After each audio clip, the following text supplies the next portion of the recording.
Hello दोस्तों, good morning. स्वागत है एक बार फिर से आप सभी का एमजेटी एजुकेशन में। दोस्तों आज है 21 दिसंबर। आज की वीडियो में हम लोग बात करने वाले हैं 21 दिसंबर 2022 के मोस्ट इंपोर्टेंट करंट अफेयर के क्वेश्चंस के बारे में। वीडियो बहुत ज्यादा इंपॉर्टेंट होने वाली है, बहुत ज्यादा डिटेल के साथ होगी। साथ ही साथ हम लोग रिवीजन भी करते चलेंगे पुराने दिनों के करंट अफेयर को। तो पूरी वीडियो आप एंड तक देखिएगा। पसंद आए तो लाइक और शेयर करना।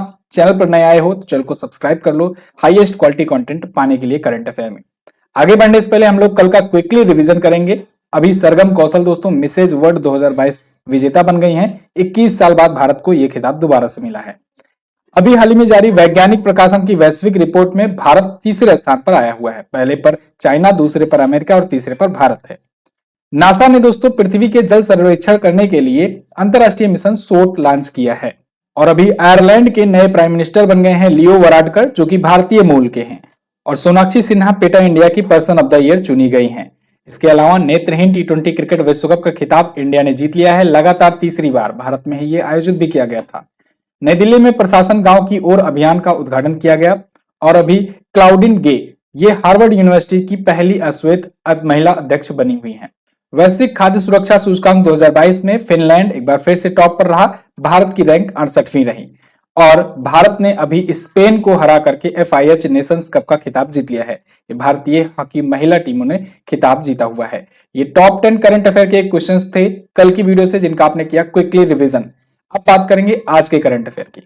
पहला और मोस्ट इंपॉर्टेंट क्वेश्चन, अंतरराष्ट्रीय मानव एकता दिवस कब मनाया जाता है? तो ये मनाया जाता है प्रत्येक वर्ष 20 दिसंबर को।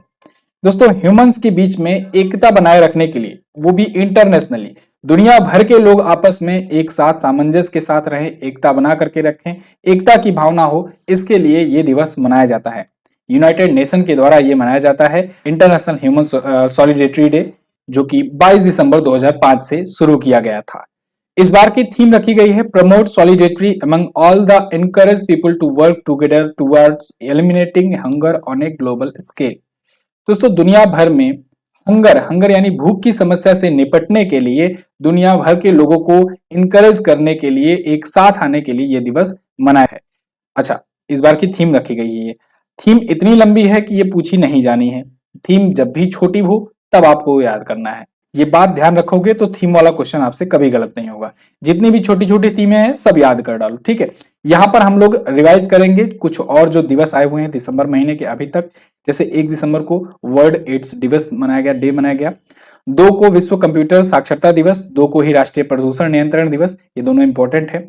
अंतरराष्ट्रीय दिव्यांगजन दिवस 3 दिसंबर को मनाया गया और 4 दिसंबर को भारतीय नौसेना दिवस मनाया गया। इंटरनेशनल वॉलंटियर डे भी पूछा जाता है, 5 दिसंबर को मनाया गया। विश्व मृदा दिवस भी 5 दिसंबर को मनाया जाता है, ये भी इंपॉर्टेंट है। इसके अलावा राष्ट्रीय सशस्त्र सेना झंडा दिवस 7 को, और 7 को ही अंतरराष्ट्रीय नागरिक विमानन दिवस मनाया गया। 9 दिसंबर को अंतरराष्ट्रीय भ्रष्टाचार विरोधी दिवस और 10 दिसंबर को विश्व मानव अधिकार दिवस या अंतरराष्ट्रीय मानव अधिकार दिवस मनाया गया। इसकी भी थीम याद रखना, पूछा जा सकता है। इसके अलावा 11 दिसंबर को यूनिसेफ दिवस मनाया गया। अच्छा, 11 दिसंबर को ही पर्वत दिवस भी मनाया गया है, ये भी आप याद रखेंगे, ये मैं ऐड करवा दूंगा। 12 दिसंबर को अंतरराष्ट्रीय तटस्थता दिवस और 12 को अंतरराष्ट्रीय सार्वभौमिक स्वास्थ्य कवरेज दिवस मनाया गया। 14 को राष्ट्रीय ऊर्जा संरक्षण दिवस मनाया गया और 16 दिसंबर को विजय दिवस मनाया गया। इसके अलावा 18 दिसंबर को अल्पसंख्यक अधिकार दिवस और 18 को ही अंतरराष्ट्रीय प्रवासी दिवस भी मनाया गया, ठीक है ना। चलिए, तो ये इतने महत्वपूर्ण दिवस थे अभी तक के। आगे बढ़ते हैं। हाल ही में किस राज्य सरकार ने फ्रेंड्स ऑफ लाइब्रेरी कार्यक्रम शुरू किया? तो फ्रेंड्स ऑफ लाइब्रेरी कार्यक्रम दोस्तों शुरू किया है तमिलनाडु की गवर्नमेंट ने। इंपॉर्टेंट क्वेश्चन है, फ्रेंड्स ऑफ लाइब्रेरी ये कार्यक्रम होगा क्या? ये दोस्तों बेसिकली वो लोग जो विकलांग हैं, दिव्यांग हैं या बुजुर्ग हो गए हैं, या फिर ऐसी महिलाएं जो बाहर जाने में कैपेबल नहीं है, उन तक लाइब्रेरी की पहुंच प्रदान करने के लिए तमिलनाडु सरकार की एक पहल है, ठीक है। अस्पताल में भर्ती मरीज भी इसके तहत आएंगे, बच्चे भी आएंगे, ठीक है। तो इन तक किताबें पहुंचाई जाएंगी और ये राज्य सरकार के द्वारा पहुंचाई जाएंगी। तो फ्रेंड्स ऑफ लाइब्रेरी ये प्रोग्राम तमिलनाडु ने शुरू किया है। चलिए, अब तमिलनाडु आया है तो पहले थोड़ा सा स्टैटिक जानेंगे, फिर तमिलनाडु से रिवीजन करेंगे हम लोग। राजधानी इसकी चेन्नई है। अगर आप इंडिया के मैप में देखोगे तो यहां पर मिलेगा आपको तमिलनाडु। MK स्टालिन यहाँ के CM है DMK पार्टी से, ठीक है। और RN रवि इसके गवर्नर हैं। झीलों की बात करें तो पुलिकट है, कालीवली, सिंगान, नल्लूर झील है यहाँ पर। और गुइंडी नेशनल पार्क आप याद रखेंगे, पूछा जाता है। दर्रों में पलक्काड़ दर्रा, लोक नृत्य में भरतनाट्यम और ओलियट्टम करगट्टम। ठीक है, यहां पर अगर जिलों की संख्या बात करें तो 38 होती है, विधानसभा में सीटें हैं 234, लोकसभा में 39 और राज्यसभा में 18 सीटें यहां से जाती हैं। राजकीय पशु है नीलगिरी तहर और पन्ना कबूतर राजकीय पक्षी होता है। राजकीय पुष्प की बात करें तो वो है बचनाग या ग्लोरी लिली। ये इंपॉर्टेंट है, पूछा गया है एग्जाम में। अभी कुछ दिन पहले ही दोस्तों मैंने आपको बताया था कि तमिलनाडु के सीएम जो एम.के. स्टालिन है, इन्होंने अपनी एक आत्मकथा लाई हुई थी उंगलिल ओरुवन नाम से। उंगलिल ओरुवन की आत्मकथा याद रखेंगे। कुछ दिन पहले ही इन्होंने अभी वाराणसी में महाकवि सुब्रमण्यम जी की प्रतिमा का अनावरण किया, ये भी याद रखेंगे।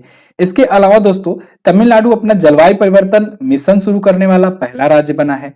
तमिलनाडु ने स्वच्छता कर्मियों के लिए कल्याण को बढ़ावा देने के लिए श्वास योजना शुरू की। कौन सी योजना? श्वास योजना शुरू की, ठीक है ना। और इसके तहत जूते ग्लव्स वगैरह बांटे गए। इसके अलावा तमिलनाडु अभी चर्चे में आया था जब इसने कार्तिकेय दीपम रथ महोत्सव मनाया। कार्तिकेय दीपम रथ महोत्सव इंपॉर्टेंट है, पूछा जा सकता है। तमिलनाडु सरकार ने मदुरई जिले के अरिटापट्टी गांव को जैव विविधता विरासत स्थल घोषित किया। इसके अलावा तमिलनाडु ने दोस्तों सिलेंडर लोरिस के लिए एक संरक्षण रिजर्व घोषित किया और हाथियों की मृत्यु का ऑडिट ढांचा लॉन्च करने वाला ये पहला राज्य बना तमिलनाडु। इतने करंट अफेयर के क्वेश्चन भी अगर आप रिवाइज कर लोगे ना तो बहुत इंपॉर्टेंट है, समझ लो आप। ऐसे एक एक स्टेट जब भी आता है उसको अगर रिवीजन मार लोगे तो आपका करंट अफेयर कभी भूलेगा नहीं। अगला क्वेश्चन, गति शक्ति विश्वविद्यालय के पहले कुलाधिपति कौन बनाए गए? तो ये बनाए गए अश्वनी वैष्णव जी। जी हाँ, अश्वनी वैष्णव, वही जो रेलवे मंत्री हैं, भारत के रेल मंत्री हैं। ठीक है, इनको अभी हाल ही में गति शक्ति विश्वविद्यालय, जो गति शक्ति यूनिवर्सिटी खुली है उसका पहला कुलाधिपति बनाया गया है। आपको पता होना चाहिए ये गुजरात में खुली हुई है और इसको क्वेश्चन को मैं कवर भी कर चुका हूं कि पहली गति शक्ति यूनिवर्सिटी खोली गई है वडोदरा में। तो इसके अभी ये कुलाधिपति नियुक्त किए गए। कुलाधिपति बोले तो चांसलर, ठीक है ना, चांसलर। अब देखो चांसलर जो होता है वो होता है कुलाधिपति, एक होता है कुलपति जिसे कहते हैं वीसी या वाइस चांसलर, वो चांसलर के नीचे होता है। ठीक है, और नियुक्त कौन करता है दोनों को? तो दोनों की ही नियुक्ति जो है वो प्रेसिडेंट के द्वारा की जाएगी अगर वो केंद्रीय स्तर की यूनिवर्सिटी होगी तो, जैसा कि ये है। तो अभी हाल ही में राष्ट्रपति द्रौपदी मुर्मू जी ने इनको नियुक्त किया है। अब इनको तो चांसलर नियुक्त किया है, इसके साथ ही साथ वाइस चांसलर भी नियुक्त किए गए हैं डॉक्टर मनोज चौधरी जी। कौन? डॉक्टर मनोज चौधरी। तो जो वीसी होता है यही पूरा कार्यभार संभालता है और बाकी ये थोड़ी ना जाएंगे वहां पर, वैष्णो जी। ठीक है, तो ये रेल मंत्री है, इनको 5 वर्ष के लिए नियुक्त किया गया है मनोज चौधरी को। पीएम गति शक्ति योजना भी आप सुने होंगे। पीएम गति शक्ति योजना क्या थी? एक ऐसी योजना जिसके तहत जो भी चीजें हैं, जो भी व्यापार हैं, जो भी बंदरगाह सिस्टम है अपना, उसको फास्ट किया जाए जिससे तेजी से व्यापार हो सके, गति लाई जाए। ठीक है, और साथ ही साथ व्यापार को बढ़ाया जाए। गति शक्ति योजना इसलिए नाम दिया गया। प्रधानमंत्री नरेंद्र मोदी जी ने देश की आजादी के 75वें स्वतंत्रता दिवस के अवसर पर 15 अगस्त 2021 को इस योजना की घोषणा की थी। डायरेक्टली ये क्वेश्चन पूछा जाएगा आपसे, ये योजना कब शुरू की गई थी। आगे बढ़ते हैं। हाल ही में किस राज्य के मुख्यमंत्री ने अर्बन G20 का लोगो, वेबसाइट और सोशल मीडिया हैंडल का अनावरण किया? तो अभी हाल ही में गुजरात के जो मुख्यमंत्री हैं, तो अभी दोबारा से शपथ लिए हुए हैं सीएम पद की, भूपेन्द्र नारायण भाई पटेल जी, इन्होंने गुजरात में अभी अर्बन G20 का लोगो, वेबसाइट और सोशल मीडिया हैंडल लॉन्च किया है। G20, अब देखो G20 ना इस बार भारत मेजबानी कर रहा है, 1 दिसंबर से मेजबानी पा गया है 2022 से। तो अब बार बार आपको देखने को मिलेगा जगह जगह पर G20 का, ये शेरपा की बैठक हुई, G20 के विदेश मंत्रियों की बैठक हुई, फला फला बैठक, मतलब कि पूरा साल भर अब बैठकें जो होगी अलग अलग प्रकार की, सब भारत में ही होने वाली, क्योंकि भारत इस बार कर रहा है अध्यक्षता। अच्छा, पिछली बार वाली अध्यक्षता कौन किया था? इंडोनेशिया किया था, ये भी आप याद रखेंगे। तो अभी इसी के तर्ज पर अभी गुजरात में अर्बन G20 आयोजित किया जाना है, उसका लोगो, वेबसाइट और सोशल मीडिया हैंडल लॉन्च किया गया है। क्लियर है बिल्कुल। ये कहां पर? अहमदाबाद में। अहमदाबाद आपको पता होगा यूनेस्को का विरासत स्थल भी, विरासत शहर भी घोषित किया जा चुका है। तो एक क्वेश्चन तो यहीं से बन गया आपका, हालांकि ये पुराना है लेकिन पूछा तो जा ही सकता है। तो जुलाई 2023 से, अभी फरवरी से लेकर के जुलाई 2023 के बीच में यहाँ पर G20 के बैठकों के हिस्से के रूप में ये शहरी G20 बैठक या कहें कि अर्बन G20 बैठक आयोजित करेगा। क्लियर। G20 1 दिसंबर की जब अध्यक्षता पाया भारत G20 की, तो पहली बैठक कहां पर हुई ये पूछा जा सकता है आपसे। तो पहली बैठक दिसंबर के ही फर्स्ट वीक में उदयपुर में हुई। आप कमेंट बॉक्स में बताओ उदयपुर किस राज्य का जिला है। अच्छा, G20 की मेजबानी भारत कर ही रहा है। अगली साल 2023 में भारत दोस्तों एससीओ समिट की भी मेजबानी करेगा, संघाई कोऑपरेशन ऑर्गेनाइजेशन, ठीक है ना, ये भी आप याद ही रखेंगे। और वर्ल्ड कप भी होने ही वाला, मैं आपको बार बार रिवाइज कराता रहता हूं, भूलना मत, बहुत इंपॉर्टेंट है। गुजरात के सीएम के बारे में मैंने आपको बताया कि अभी दूसरी बार इन्होंने शपथ ग्रहण की। गुजरात और हिमाचल प्रदेश में अभी विधानसभा चुनाव आए हुए, रिजल्ट आया उसका, भूपेंद्र नारायण भाई पटेल यहाँ पर दोबारा से सीएम पद की शपथ लिए। अगला देखते हैं, हाल ही में विमोचित पुस्तक द लाइट वी कैरी के लेखक कौन है? तो द लाइट वी कैरी, इस पुस्तक को लिखा है दोस्तों मिशेल ओबामा ने। मिशेल ओबामा ये बराक ओबामा की पत्नी है, तो इन्होंने द लाइट वी कैरी नाम की पुस्तक लिखी है। यहां पर आप देख पाओगे ये आर्टिकल है फॉर द रेफरेंस। बुक इनकी देखना चाहोगे तो ये है बुक, ठीक है, पूरा नाम है इसका the light we carry overcoming in uncertain times. अब इनकी पहली पुस्तक कौन थी, क्योंकि ये तो दूसरी पुस्तक है। पहली पुस्तक अगर पूछी जाएगी तो आप बताएंगे बिकमिंग थी। क्या थी? बिकमिंग, 2018 में आई हुई थी, हो सकता है पूछ लिया जाए। अच्छा, इनके जो हब्बी हैं बराक ओबामा, इन्होंने भी पुस्तक अभी लिखी थी पिछली साल, ए प्रॉमिस्ड लैंड। ये कई सारे एग्जाम वालों ने अपने अपने क्वेश्चन पेपर में ये क्वेश्चन बनाया, ए प्रॉमिस्ड लैंड इनकी पुस्तक थी, बहुत इंपॉर्टेंट, पूछी जाएगी। इनकी पुरानी पुस्तक द ऑडेसिटी ऑफ होप, ये भी है, बराक ओबामा ने ही लिखा है। बराक ओबामा आपको पता होना चाहिए, ये अमेरिका के पूर्व राष्ट्रपति रह चुके हैं।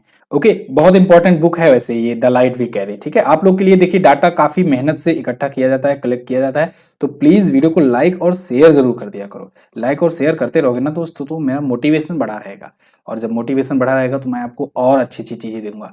सबसे पहले तो आप लोग को धन्यवाद जो इतने अच्छे अच्छे कमेंट करते हो। अगला है, वर्ष 2023 में फुटबॉल क्लब विश्व कप की मेजबानी कौन सा देश करेगा? लो जी, अभी तो वर्ल्ड कप हुआ फुटबॉल का, अभी अगली ही साल कैसे होगा? देखिए, ये है क्लब विश्व कप। फुटबॉल क्लब विश्व कप जो होता है ना, ये क्लब के बीच में खेला जाता है। जो आप सुनते हो ना, क्लब चेल्सी क्लब हुआ, लिवरपूल हुआ, ठीक है ना, बार्सिलोना हुआ, ये सभी, पेरिस सेंट जर्मन हुआ, ये सभी जो क्लब है इनके बीच में भी वर्ल्ड कप होता है। तो ये अगला वाला जो होगा 2023 में, इसकी मेजबानी करेगा मोरक्को। मोरक्को आपको बता दें इस बार ना कोई मेडल तो नहीं जीता, लेकिन जस्ट मेडल से एक कदम पीछे रहा, चौथे स्थान पर रहा। टॉप पर अर्जेंटीना रहा, जो कि समझ लो एक प्रकार से कह सकते हैं गोल्ड जीता। गोल्ड जीता मतलब वर्ल्ड कप जीता, पहले स्थान पर रहा। दूसरा जो रनर अप होता है उसको कह सकते हो आप सिल्वर जीता, या कहें सेकंड पोजीशन पर रहा। थर्ड पोजीशन के लिए जब मोरक्को और क्रोएशिया के बीच में जंग हुई, या कहेंगे मैच हुआ, तो उसमें क्रोएशिया जीता, तो क्रोएशिया को हम लोग ब्रॉन्ज कह सकते हैं या तीसरा स्थान कह सकते हैं। चौथे स्थान पर मोरक्को रहा। अब क्रोएशिया पिछली बार उपविजेता रहा था, इस बार तीसरे नंबर पर खत्म किया अपना सफर। मोरक्को जो है ये चौथे स्थान पर सफर खत्म किया है, और ये मेजबानी पा गया है अगला क्लब विश्व कप का, ठीक है ना।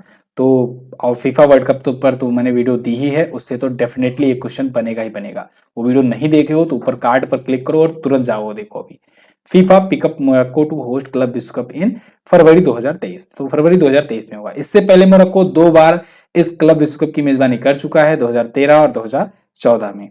तो 1 से 11 फरवरी को होगा। अच्छा, अभी वाला जो हुआ था पिछली साल वाला, ये कहां पर मतलब इस साल वाला किसने जीता? इसको चेल्सी ने जीता है। चेल्सी फुटबॉल क्लब है ये भी एक, और यूएई में इस बार आयोजित किया था, चेल्सी ने जीता था। अभी तक सबसे ज्यादा रियल मैड्रिड जीत चुका है, अधिकतम 4 बार। क्लियर? आगे अगला है, हाल ही में किसने महिलाओं की 50 मीटर ब्रेस्ट स्ट्रोक में राष्ट्रीय रिकॉर्ड बनाया? तो ये रिकॉर्ड बना दिया है चाहत अरोड़ा ने। चाहत अरोड़ा, यहां पर आप आर्टिकल में देख पाएंगे, FINA वर्ल्ड स्विमिंग चैंपियनशिप अभी हुआ 2022 का, ऑस्ट्रेलिया में आयोजित हुआ, और इसमें चाहत अरोड़ा ने एक नेशनल रिकॉर्ड बना दिया है विमेंस की 50 मीटर ब्रेस्ट स्ट्रोक में। ये बेसिकली तैराकी का एक इवेंट होता है, और ये तैराक हैं, भारतीय तैराक हैं, और इन्होंने 32.91 सेकंड में ये चैंपियनशिप जीत करके एक नया नेशनल रिकॉर्ड बना दिया है। इन्होंने अपना ही नेशनल रिकॉर्ड तोड़ा है।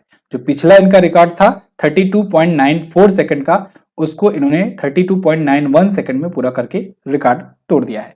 पिछला रिकॉर्ड इनका नेशनल एक्वाटिक चैंपियनशिप में बना था, 2022 में ही बनाया था इन्होंने, सितंबर में, अभी कुछ ही महीने पहले। और अब एक बार फिर से इन्होंने रिकॉर्ड तोड़ दिया है। ऑस्ट्रेलिया में ये FINA वर्ल्ड स्विमिंग चैंपियनशिप हुआ, उसमें इन्होंने बनाया है, ठीक है। अगला, हाल ही में मिली जानकारी के अनुसार भारत और श्रीलंका के बीच यात्री सेवा कब से शुरू की जाएगी?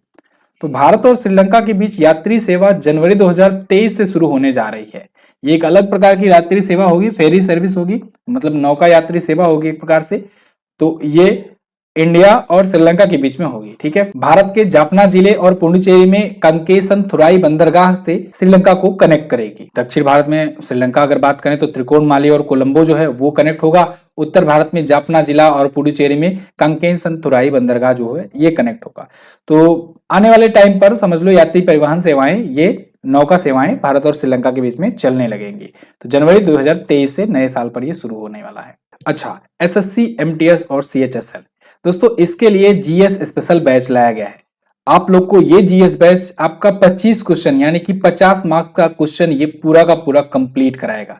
इस जीएस बैच की खास बात ये है कि इसमें आपको करंट अफेयर टॉपिक वाइज मिलता है, साथ ही साथ ई बुक भी दी जाती है जो मंथली मैगजीन आती है। हर एक प्रकार का करंट अफेयर इसमें आपको मिल जाएगा, मॉक टेस्ट भी मिलेंगे। इसके अलावा आपको स्टैटिक भी मिलता है, स्टैटिक की भी पीडीएफ और उसका भी मॉक टेस्ट मिलता है, क्लासेस भी मिलती हैं। इसके अलावा आपको सब्जेक्ट वाइज जो जीएस है यानी हिस्ट्री, ज्योग्राफी, पॉलिटी, इकोनॉमी वगैरह ये सब मिलेगी। साइंस की क्लासेस मिलेंगी और तो और आपको कंप्यूटर भी दिया जाएगा जो कि आपके मेंस में भी काम आएगा। कंप्यूटर आप जानते हो मेंस में 15 क्वेश्चन पूछे जाने हैं, तो इसलिए आपको ये GS batch complete solution provide कराएगा। तो अभी के लिए आप देखो देर मत करो। को होता क्या है, सही समय पर अगर सही इन्वेस्टमेंट कर दिया जाए तो वो बेनिफिट दिलाता है। आप बहुत जगहों पर इधर उधर खर्च करते होगे, मात्र 299 में अगर आप ये बैच ज्वाइन करते हो समझ लो आपका ये 50 मार्क्स जो है वो फिक्स हो गया और इससे आपकी लाइफ सेटल हो जाएगी, आपको अगर आपका जॉब लग गया तो।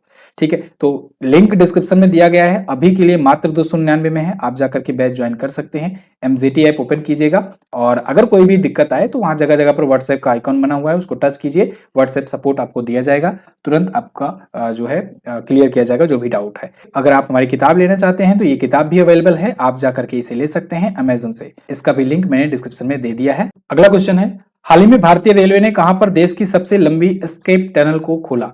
तो दोस्तों भारतीय रेलवे के द्वारा अभी हाल ही में जम्मू कश्मीर में देश की यानी भारत की सबसे लंबी एस्केप टनल को खोला गया है, या कहे इसका उद्घाटन किया गया है। यहाँ पर आप आर्टिकल देख पाओगे, India's longest escape tunnel on Banihal Katra rail link completed. तो ये कंप्लीट हो चुका है जो कि बर्निहाल और कटरा रेल लिंक के बीच में बनाया गया है। इसकी लंबाई है दोस्तों 12.89 किलोमीटर। ये एस्केप टनल T13 के नाम से जाना जाता है। ये जम्मू कश्मीर में 111 किलोमीटर के जो अभी निर्माणाधीन है बर्निहाल कटरा रेल लाइन, उसके बीच में बनाया गया है। ये देश की सबसे लंबी जो सुरंग है ना, उधमपुर श्रीनगर बारामूला रेलवे लाइन के बीच में, उसी परियोजना का एक हिस्सा है। एस्केप टनल क्या होता है? एस्केप टनल मतलब वो कि जैसे मान लो इमरजेंसी कोई आ गई, आप सुरंग में हो तो बीच से आपको एस्केप करना है, निकलना है, तो आप कहां से निकलोगे? तो वो एस्केप टनल ये है T13। ठीक है ना, समझ में आ रही बात? तो कश्मीर में ही बनाई गई है क्योंकि कश्मीर में ये उधमपुर श्रीनगर बारामूला रेलवे लाइन बन रही है। अगला, हाल ही में किसने IEI उद्योग उत्कृष्टता पुरस्कार 2022 जीता? तो इसको जीता है एनएमडीसी ने। एनएमडीसी बोले तो नेशनल मिनरल डेवलपमेंट कॉर्पोरेशन। तो इसने IEI इंडस्ट्री एक्सीलेंस अवार्ड 2022 जीत लिया है। इसको किसने दिया है? इसको अभी 37वीं भारतीय इंजीनियरिंग कांग्रेस में सम्मानित किया गया है इसके उत्कृष्ट प्रदर्शन और हाई लेवल की व्यावसायिक उत्कृष्टता के लिए। एनएमडीसी दोस्तों भारत में लौह अयस्क का सबसे बड़ा उत्पादक है। जो आयरन ओर होता है उसका सबसे बड़ा प्रोड्यूसर एनएमडीसी ही है, नेशनल मिनरल डेवलपमेंट कॉर्पोरेशन यानी राष्ट्रीय खनिज विकास निगम। क्लियर है? चलिए, तो ये तो थे दोस्तों टॉप 10 करंट अफेयर के क्वेश्चंस आज की वीडियो से। आई होप आपके लिए ये वीडियो हेल्पफुल रही होगी। अगर वीडियो पसंद आई है तो वीडियो को लाइक कीजिएगा, शेयर कीजिएगा अपने दोस्तों के साथ। कल मैंने आपसे 2 क्वेश्चंस पूछे थे, 2026 में आयोजित 23वें फीफा क्लब विश्व कप में कुल कितने टीमें हिस्सा लेंगे? 48 लेंगे। और हिमाचल प्रदेश का हट्टी समुदाय जो है यह अनुसूचित जनजाति में शामिल करने के लिए इसके लिए लोकसभा में बिल लाया गया है। क्लियर? आज आपको क्या बताना है? आज आपको बताना है वैश्विक खाद्य सुरक्षा सूचकांक जो अभी जारी किया गया है, इसको किसने जारी किया है। इसके अलावा हाल ही में सोनाक्षी सिन्हा जो पेटा इंडिया की पर्सन ऑफ द ईयर चुनी गई हैं, तो पेटा में ई का क्या अभिप्राय है? ऐसा क्वेश्चन ही बिल्कुल हूबहू देखने को मिलेगा आपको एग्जाम में। ठीक है, कुछ ऐसे भी क्वेश्चन पूछे जाते हैं। कमेंट करके बताइएगा, दोनों अच्छे क्वेश्चन है जिसके बारे में जो भी डिटेल हो आप कमेंट करके बताएंगे जरूर। और हाँ, जो लोग डिटेल में कमेंट करके आंसर करते हैं तो बाकी लोग उनका कमेंट पढ़ा करो, तो लाइक वगैरह कर दिया करो ना, जिससे उनका भी थोड़ा सा मोटिवेशन बढ़ा रहे। बाकी आपको ये वीडियो की क्विज मिल जाएगी हमारे एप्लीकेशन पर और पीडीएफ भी वहीं पर मिलेगी डिटेल वाली। एमजेटी ऐप आप गूगल प्ले स्टोर पर पा जाओगे और हम मिलेंगे आपको अगले दिन की वीडियो में। तब तक के लिए नमस्कार, जय हिंद, वंदे मातरम।